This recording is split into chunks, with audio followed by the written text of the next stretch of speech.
Hey y'all, it's Heel Heat time.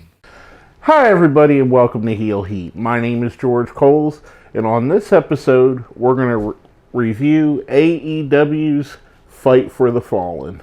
Now it's a little bit late. Basically I went to the show, which is roughly a 4.5 hour drive from my house. So I didn't get back home till about 5 o'clock in the morning after making a couple stops, and it was crazy getting out of the parking lot. It took us about 30-40 minutes just to get out of the parking lot. But all in all, I slept most of the day today, made up for sleep because I was basically up from 8 o'clock in the morning yesterday till 5 o'clock. But anyway, I digress. If you haven't seen the show before, we rate everything on a 1 to 5 scale, 1 being the worst, 5 being the best. Let's jump right in with the 2 preview matches.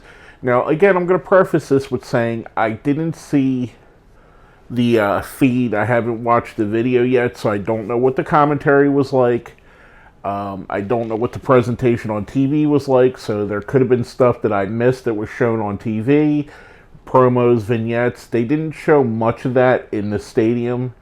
The amphitheater, which actually was a really cool setting, added to the show a lot. And I'll mention that. I'll talk about that more in the end because I want to get into the meat of this. First match of the night was Peter Avalon, the Librarian, coming out with Leva Bates, the Librarian. And they got a better reaction than they did at Fyter Fest, which I also went to, but I didn't review because the day after I wasn't feeling well, my voice was lost, and, you know, basically, it happens. We've all been to wrestling shows where we've screamed too long. But anyway, again, I'm going way off on tangents here. Peter Avalon's opponent was Sonny Kiss, who, to me, got one of the best reactions of the night. The fans absolutely loved him, and, you know, he's a great wrestler, so why wouldn't they? He came out, and obviously he pandered a little bit to the audience, you know, got the cheap pop, came out with the Jacksonville Jaguars cheerleaders, which apparently he choreographed the dance that they did together, which is really cool. They had the Jaguars mascot with them, and he wore a Jaguars football player, Jalen Ramsey's jersey. So he pandered to the audience, which, if I were to say, just based on people I spoke with, was about 50% from local or close enough to being local that they would have been Jaguar fans, and 50% from others that drove from farther, like myself. There were people from Tampa. My good friend Chris came from down from the Carolinas, and I know there were other people came from all over the world to go to this show. A lot of, you know, who I spoke with interacting there, so people from all over, but obviously pandering, I don't even want to say pandering because it was smart what he did. It wasn't like he did it just to pander. It, you know, helped this pop and it helped get him over. This match I thought was really fun. It was a really good opener. Sonny Kiss picked up the win. I did like the dichotomy of Peter Avalon acting more as the heel Librarian and Leva Bates acting more like a face character as a Librarian.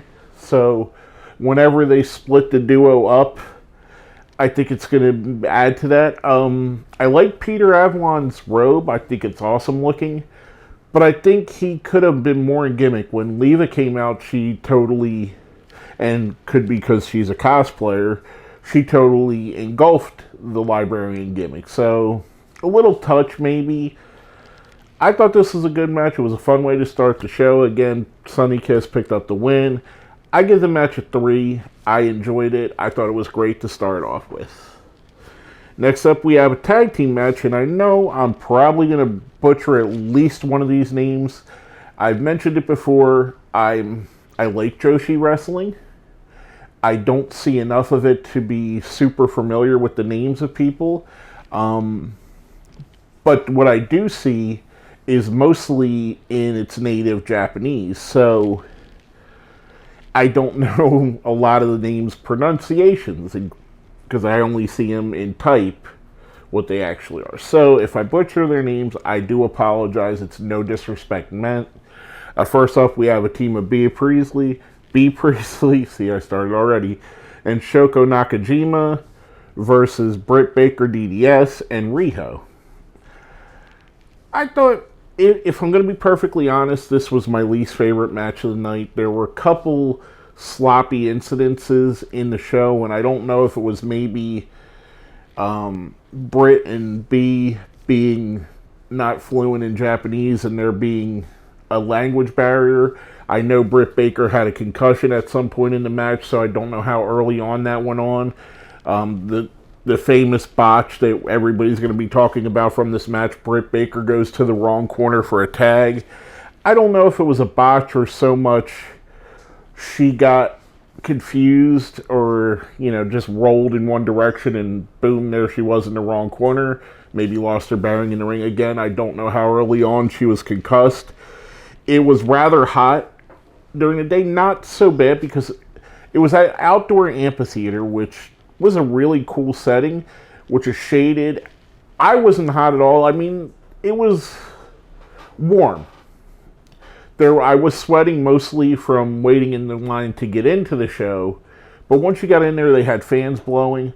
But I can imagine with the TV lights and everything on the ring, it probably made, for where I was sitting, I was probably 80, 85 degrees, which is warm, but not super uncomfortable. Where being in the ring, it was probably over 100 degrees, so I could see where confusion would set in, especially if she had the concussion early in the match. So I kind of give her a pass on that. B. Priestley and Shoko Nakajima picked up the win here. I like this. I give it a 3 again. If I'm being honest, it's my least favorite match on the show, but there was still stuff I really liked about it. I like the fact that B. Priestley is immediately being treated as a serious threat in the women's division. We've seen that Britt Baker, going back to Double or Nothing, was kind of taken as a serious, one of the top contenders. She won the 4-way there, so I like that. I like the mixing in of the Joshi talent, getting them in there where it's not all the like a Joshi match like on Double or Nothing where it was just Joshi wrestlers. I like them mixing with English and American talent, so fans of those styles don't just skip the match because they don't watch Joshi wrestling, so you get to learn and engulf this. And hopefully on commentary they spoke of their history and how important this is, so it made it better, it made it good for the fans. Again, give the match a 3. Next up, we have our six-person tag team match. We have the heel team of MJF, Sammy Guevara, and Shawn Spears versus Darby Allin, Joey Janella, and Jimmy Havoc, or AKA Team Deathmatch, or Team Crazy, whatever you want to call them. I like this. I thought it was interesting to see how they were going to play off the inter-team turmoil, especially between MJF and Spears, who famously MJF came out to save Cody, his best friend. I liked what they did with that. They didn't tag each other. They were very, very much antagonizing each other during the match, even though they were partners. We even seen on the other side where Darby Allin and Joey Janela and Jimmy Havoc had a few moments where they were kind of at odds with each other. So we're going to, hopefully we'll see going forward. I'd love to see a hardcore style match between Darby and Janela, Darby and Jimmy Havoc, Havoc and Janela, or even a 3-way between the three, because I think they're guys that, if you like the hardcore style of wrestling, they're 3 of the best storytellers there is in that style. And seeing Spears and MJF, maybe they're transitioning MJF into a tweener. I don't know how the heel versus heel feud is going to go with that, but I have a feeling, and if this happens, I'm sorry, I don't mean this to be a spoiler, I have a feeling that it's going to turn up being MJF turns on Cody and joins Spears. That's my feeling. The heel team wins, MJF, Guevara, and Spears. I give this match again a 3. Another good match. A little bit on the nose. With anytime you have a 6-man tag match, there's not a lot of story that can be told in it, but they did manage to put it in there, and I thought this was a good, solid match. Next up, we have making her debut, Brandi Rhodes versus Allie. Before the match starts, we hear Awesome Kong's music again, which, again, another surprise Kong appearance, which is fantastic, because Awesome Kong is amazing. Immediately, I thought in the crowd this is going to be a three-way because of what happened at Double or Nothing.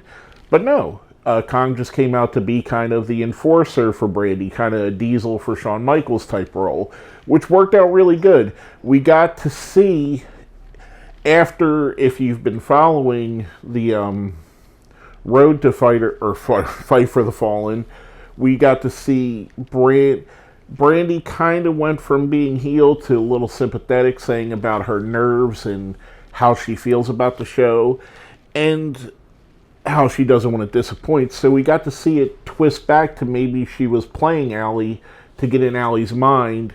And I mentioned this with my friend Gary, who I rode to with the show and sat with, one of my really good friends, that he's also a huge wrestling fan as well.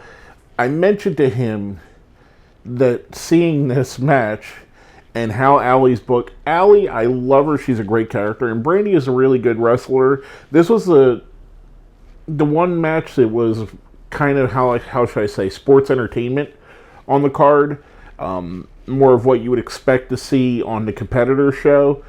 I thought it was a good match, though. I thought it was solid. But I mentioned him like I was getting back to. Allie works best when she's playing underneath, where she's fighting against the odds, and they did that here, and it played to her specialties. It played to her role perfectly. She does really good at that. She did really good at that while she was in Impact Wrestling. Brandi picks up the win here, mostly from Awesome Kong.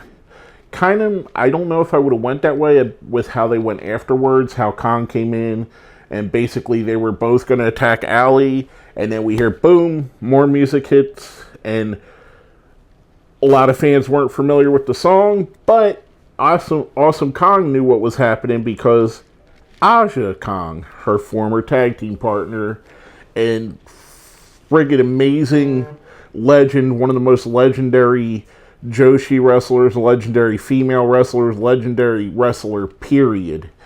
One of the greatest wrestlers of all time, male or female. Aja Kong hits the ring. We get them teasing Kong vs. Kong, which I hope happens at All Out. I want to see this. I don't give two craps that they're both older. This is the antithesis of Goldberg versus Undertaker, because I do believe they both could still go at a reasonably high rate. So, to me, setting that match up, oh man, I really love that, and I hope we get to see that. I hope that's something that they decide to do at All Out or at some other point in the near future. Next up, we go into our three-team match here. We have the Dark Order, formerly the Super Smash Brothers, Evil Uno and Stu Grayson, versus Angelico and Jack Evans, versus Jungle Boy and Luchasaurus, who were joined by Marco Stunt, who's now part of the grouping. I love that. I love the gimmick. I love it. It's so good. They're obviously some of the breakout stars of AEW early on that may not have been on a main stage. I mean, it's obvious to say people like Kenny Omega, Cody Rhodes, the Young Bucks are going to be stars. Obvious. We've all seen them on TV. They do great. Guys like Luchasaurus, who, you know, he had some Lucha Underground stuff. Jungle Boy, Marco Stunt, the Dark Order for, you know, some. Others on this thing, B. Priestley, lesser known talents. This is what I had hoped they would do. They would mix in the established talents with some lesser known talents that may have a buzz on the indie scene, but aren't really known to a wide mainstream audience, and hopefully bring them up as next level. You know, they're not going to be able to survive forever with Omega, the Bucks, and Cody being their main stars. 5 years down the road, even if they're all still wrestling, they're going to need new opponents. They're going to need new challengers. They're going to need to build and build and build. and keep building. It's one of the mistakes that other companies have made, where they haven't had people building to be stars while you phase out the older guys. It's a common trope, and it happens, and it's obvious with these early shows, at least, that they seem to be conscious of that. And again, I'm going way off on a tangent here. This match I liked this match. This was, as of this point, it was my favorite match of the night. It was a spot fest. Much like I said with the 6-man, you kind of didn't get too much story in here, but I didn't care, because you got to see like the highlights of tag team wrestling, and really good tag team wrestling being done properly. I liked a lot of spots. I liked when Marco Stunt got thrown out and Jungle Boy just used him as a weapon, and being there live, it looked like he tossed him like 10 feet into the air. I don't know how high he went up. It looked, from where I was sitting, it looked like, because Luchasaurus is like 6'5", and he tossed him up. Looked like he was at least 3 feet over Luchasaurus before flying out to the outside.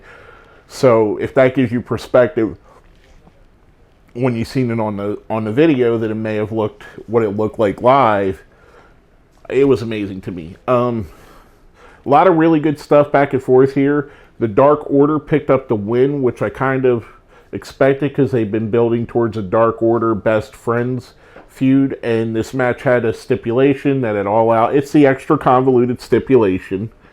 The Dark Order and the best friends are going to wrestle, and the winner of that gets a bye in the first round of the tag tournament that'll eventually happen for the tag titles.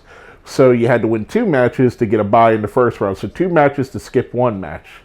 Kind of a weird, unless they're going to do a 1-day tournament, which is probably what they're going to do, which makes it worth it. Kind of weird that you have to win 2 matches to skip 1. But anyway, I thought this match was really good. Like I said, my favorite match of the night so far. I give it a 4. Next up, we have Hangman Adam Page versus Kip Sabian. And again, I like what they did with Kip. They used this match much like the Cody Rhodes and Darby Allin match, where we knew Cody was going to win this. We know that Paige was going to win this, and he did. But they still made Kip Sabian look like he's a credible opponent. And by the fact that what I really liked about Fyter Fest that I didn't get to mention because I didn't do a video on it, them introducing time limits and announcing the time limits adds a lot of drama towards the match. If you know it's a 20-minute match and they only got 5 minutes left, it adds drama. And with them introducing the fact that there could be a draw, as we've seen with Darby Allin and Cody, when it gets down to there's a minute left, you really got the tension there. Is this going to be another draw? Are they going to do the 5 extra minute trope? What's going to happen? And they got down to less than a minute left. Adam Page picks up the win. But even in a loss, Kip Sabian looked like he's something special. For a lot of people, like I've said, this is their first experience or one of their first times seeing Kip Sabian, especially in a singles match. So him being there, him being able to hang with the Hangman, who's obviously a title contender. They've already made that very abundantly clear. He's one of the guys they're pushing to the top of the roster. Makes Kip Sabian's stock go up. Even in loss, he gains. After the match, we see Chris Jericho come out and dressed up as one of the minions of the Dark Order, attacks Paige, which it was very obvious it was Jericho. Jericho pulls off the hood. All in all, I give the match a 4. The Jericho thing, it made it special. Kind of was on the nose, but hey, sometimes just because it's obvious doesn't mean it's not good. Next up, we have a tag match between 2 of the best tag teams in the world, the Lucha Brothers versus SCU, and the team representing SCU at this point is Frankie Kazarian and Scorpio Sky.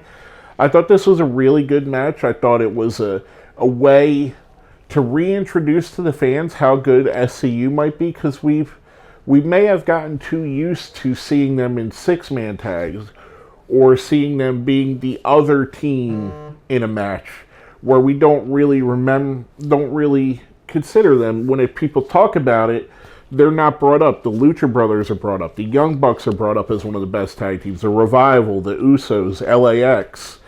You don't hear SCU in that conversation, which they really should be. They should be right in there with all them guys, with the Briscoes, any tag team you name.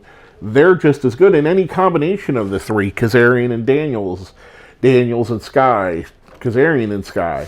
They're all fantastic together. And this was a match, again, even though they lost, it's set as a reminder that they're hanging with the high-level tag team that's the AAA Tag Team Champions, that's obviously in the hunt for the AEW Tag Team Championship with the Lucha Brothers. After the match, Lucha Brothers pick up the win. I thought it was a really good match. Afterwards, they get a ladder out. They hit the SCU with the ladder. They challenge the Bucks for All Out for the AAA titles in a ladder match, which is going to be friggin' insane. If you've seen what these guys have done already, imagine adding a ladder into that equation, and it's going to be fantastic. I give the match a 4. I thought it was really good. Next up, we have a once-in-a-lifetime dream match. How this hasn't happened yet, I don't know, other than obviously they were in different organizations for most of their careers. Shima versus Kenny Omega. And if you're not familiar with Shima, he's kind of, without being in New Japan, he's a Japanese legend. He's been in Dragon Gate. He's obviously in the OWE that he's helping to create in China. But Shima is kind of the guy that, along with like Christopher Daniels, AJ Styles, some of these guys that led the way, Amazing Red, Jerry Lynn, that led the way to this more athletic style that we're seeing, like guys like Ricochet and Will Ospreay, and half of this friggin' roster, almost all of this roster, to be perfectly honest. That style kind of grew from what Shima was doing in the early 2000s all the way till now, and even into the late 90s, if I remember correctly. I believe he started in the late 90s. But he kind of took what Ultimo Dragon and Rey Mysterio and those guys did, and he was one of those guys that took that and built it to where it is now, built on that legacy. So seeing him in there, getting his just due in a high-level match with Kenny Omega, a guy who's widely considered, if he's not considered one of the best wrestler in the world, he's widely considered to be in the top 5. So to me, it was a fantastic way to showcase another talent that the crowd may not know as well. I thought this match was fantastic. I thought the multiple meteoras that Shima hit was really good. I like the idea of, even though the meteora is your finisher, a lot of times we see in wrestling, a guy will hit the finisher, doesn't get the win, then they're confused as to what to do next. If it's your most damaging move, go back to it. Keep doing it.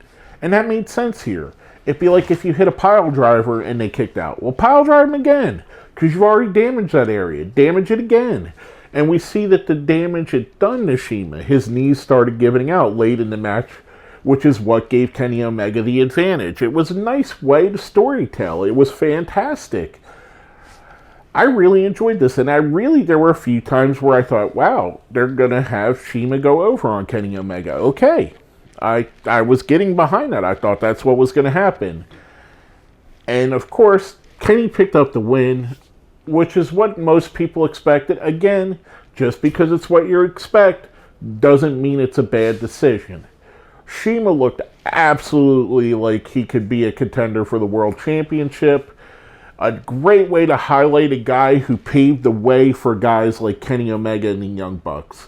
In having Shima in a high-profile match in front of crowds that mostly have not seen him other than the AEW shows. I give the match a 5. I thought it was friggin' fantastic. I loved it, every second of it.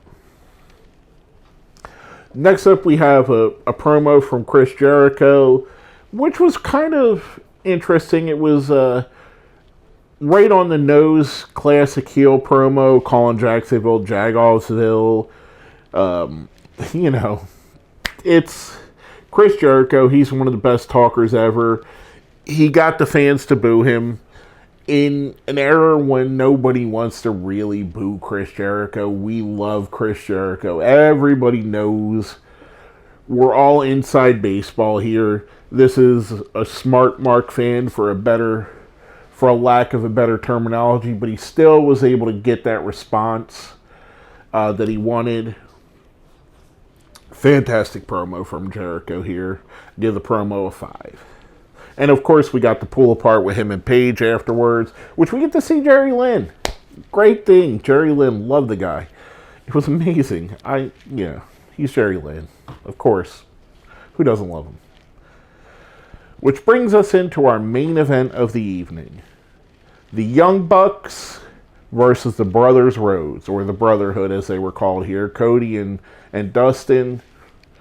Wow. What can I say about this? I think, and being there, it may have been the heat, the length. I feel like the match went just a little bit long. But all in all, I thought it was a fantastic piece of storytelling between the two teams. I liked what they did going back and forth. I love the dichotomy of old school versus new school. I like the fact that Dustin Rhodes got the biggest pop and reaction of the night. And that Cody and Dustin were able to get heel reactions for the Young Bucks, which I've never seen. I've seen the Young Bucks probably 15 times live now, maybe a little more or a little less between Ring of Honor and now AEW. I've seen them plenty of times, and they never get heel reactions. They never get booed, even when they're doing the most heel actions. Nobody in the crowd boos them because they're the friggin' Young Bucks. They're one of the greatest tag teams in the world, and they have been for a while. So it was interesting seeing how much the crowd was behind the two Rhodes brothers, behind Dustin Rhodes, and I know a lot of it's nostalgia. Who doesn't love Dustin Rhodes, aka Goldust? Who doesn't like the story of the brothers coming together for fighting a common cause? The Young Bucks kind of mocking them. And in the match, we've seen it starts off, they shake hands, but it degrades a bit. As soon as the Rhodes brothers get the overhand, Nick Jackson kicks away Cody's hand. At certain points, they spit on the Rhodes boys. It was kind of interesting to see the Young Bucks being in front of a crowd that's all 100% Young Bucks fans and being able to play that heel role so well. I really enjoyed this match. I love everything about it. I love all four guys involved. Full disclosure, I consider Cody Rhodes one of my favorite wrestlers in the world. Goldust, Dustin Rhodes, easily probably the most underrated wrestler of all times. And I think the Young Bucks are the best tag team in the world right now and have been for a long time. They have a lot of competition for that throne, but I still think they're sitting on top of that mountain. I thought this match was fantastic, a little bit long.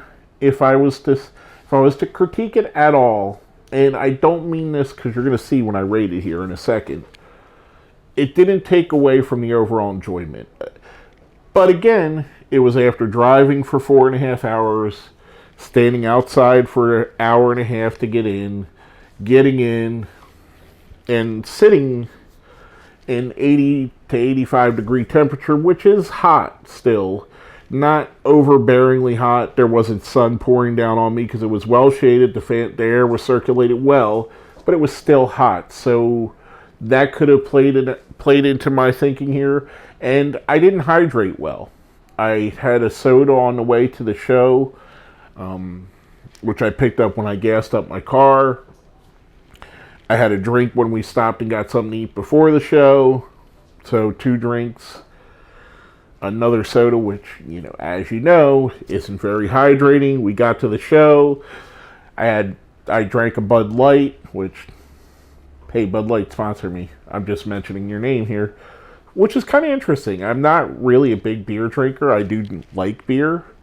But the two of the three AEW shows, because I've been to the three of them so far that they've done, I've drank a Bud Light at, which is weird. It's not even my favorite beer, although if you want to sponsor me, it's a beer I really enjoy. And it's usually the best option, because I don't like Bud itself. I like Bud Light. I like light beer better than, anyway. This ain't a beer pot, or a beer vlog. It's a show vlog, or a show review.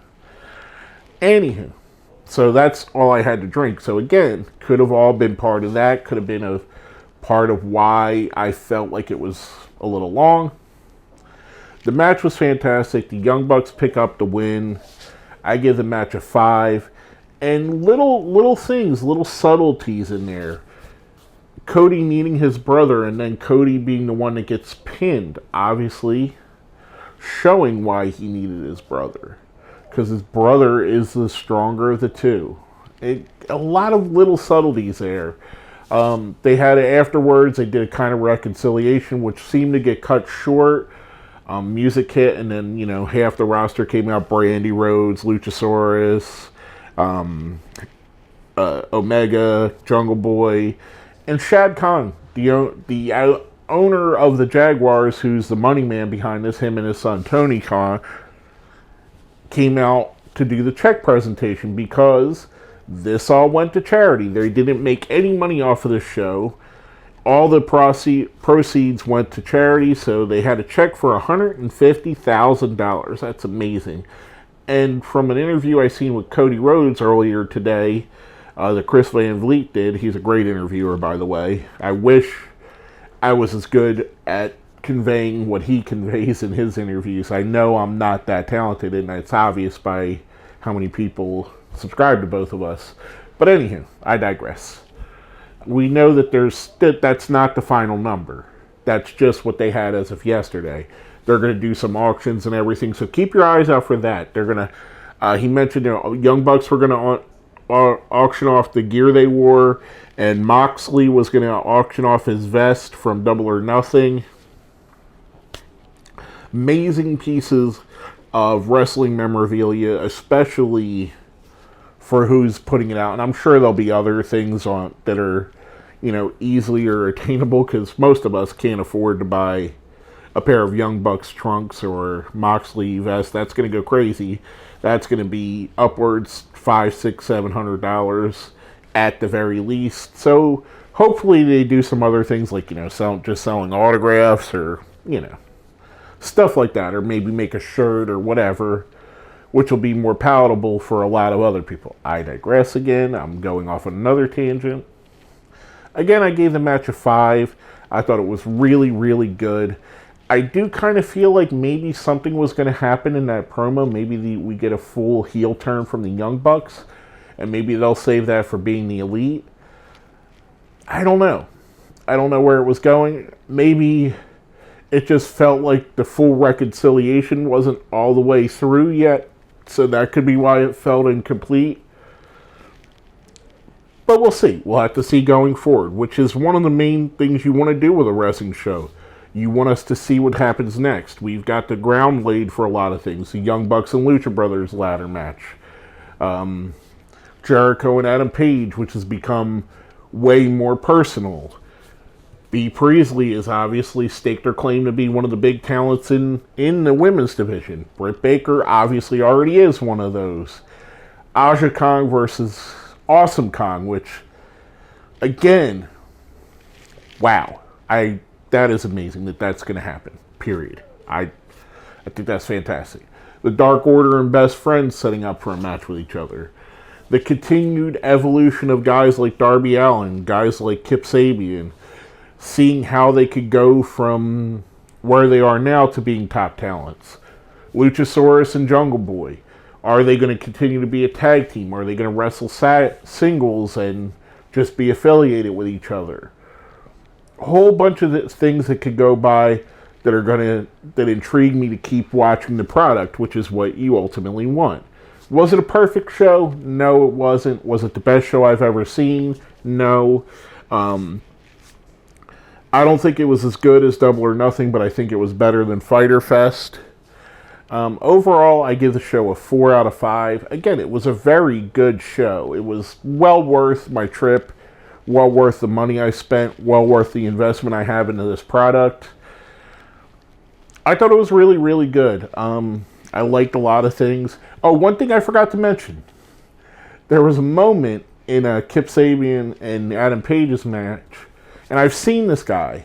I've seen him at other shows, and he's a friggin' idiot. And he's a jackass, and he always tries to make himself part of the show. Sitting in the front row, that was hanging over the guardrail, screaming and yelling at Kip Sabian, and Kip Sabian just stands up and kisses him. And I thought that was so friggin' funny. It was such a great thing. I don't know if that was planned. I don't know, but because like I said, I've seen this guy at NXT events, and he's always that way. He's always that way, so maybe they know him from that, and that was a planned spot. But if that's something that Kip Sabian came up with on the spur of the moment, again, we have a guy that's thinking light years ahead of where he is in his spot, and thinking on the fly like that is something that's only going to make him a better wrestler. Overall, I had a fantastic experience. I'm very, very tired still. Again, still haven't really properly hydrated. I drank a ton of water since I've been home. But I need to eat some things. I need to get food in me. I haven't got food in me yet today. I need to get some more water into me so I can feel better about this. A great, fantastic show. I fully, like I said, everything I sacrificed to go there, the money, the time, all of that, well worth it. I fully recommend, if you can buy tickets and AEW is near you, or even if you want to plan a trip, this is a company that I fully am behind going and taking trips to see. With all that being said, my name is George Coles, and this has been my review of AEW's Fight for the Fallen.